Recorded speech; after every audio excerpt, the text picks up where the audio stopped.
গতকাল অন্ডালের নীলকণ্ঠতলায় যে ধস নেমেছিল, তীব্র কম্পন সেখানে এবং একাধিক বাড়ি সেখানে ফাটল।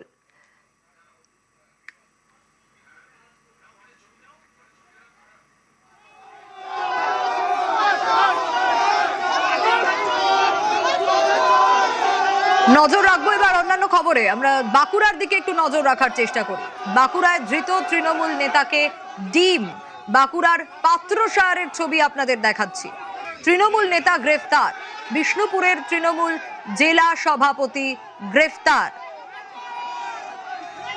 ওন্দা বিধানসভার তৃণমূল প্রার্থী ছিলেন সুব্রত দত্ত, কিন্তু কেন তাকে গ্রেফতার, কি অভিযোগ তার বিরুদ্ধে?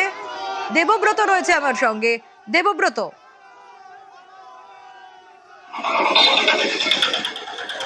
একদম সোনিয়া, গত 30শে মার্চের ঘটনা। 30শে মার্চ পাত্রসার থানা এলাকায় এক নাবালিকার রহস্য মৃত্যু ঘটে।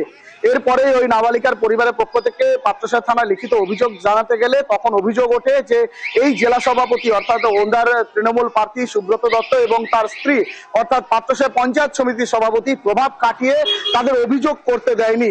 এমনকি আরো অভিযোগ ওঠে যে সেই মৃতদেহ ময়নাতদন্ত করতে দেয়নি প্রমাণ লোপাটের জন্য।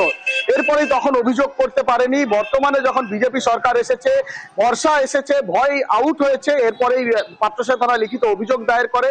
সেই ঘটনায় এক যুবক এবং তার মাকে গ্রেপ্তার করে। তাদের জিজ্ঞাসাবাদ করে গত 12ই জুলাই সুব্রত দত্তের স্ত্রী অর্থাৎ পাত্রসার পঞ্চায়েত সমিতি সভাপতির স্ত্রীকে গ্রেপ্তার করে।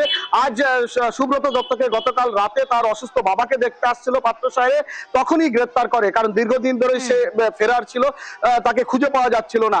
গতকাল যখন গ্রেপ্তার করে এবং আজ যখন সকালবেলায় পাত্রসার থানার পুলিশ তাকে বিষ্ণুপুর মহকুমা আদালতের উদ্দেশ্যে নিয়ে যায়, তখনই থানার বাইরেই থাকা জনতা তাকে ঘিরে চোর চোর স্লোগান দেয়, ডিম ছুটতে থাকে। বেশ।